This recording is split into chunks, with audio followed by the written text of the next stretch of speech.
Hiaraka hivavaka isika amin'ny anaran'ny Iray sy ny Zanaka sy ny Fanahy Masina. Amen. Iarahantsika aminao ny finoana, fanantenana ary fitiavana. Finoana. Andriamanitra, izaho mino mafy ny teny rehetra inoan'ny Eglizy Masina Katolika Apostolika Romanina sy ampianariny anay, fa ianao no nanambara izany taminy. Fanantenana.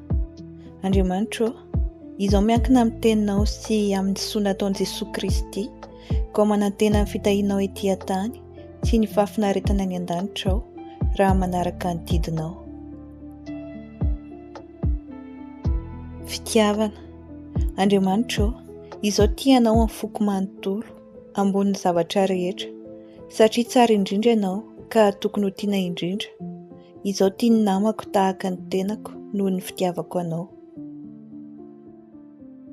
Amin'ny anaran'ny Iray sy ny Zanaka sy ny Fanahy Masina. Amen.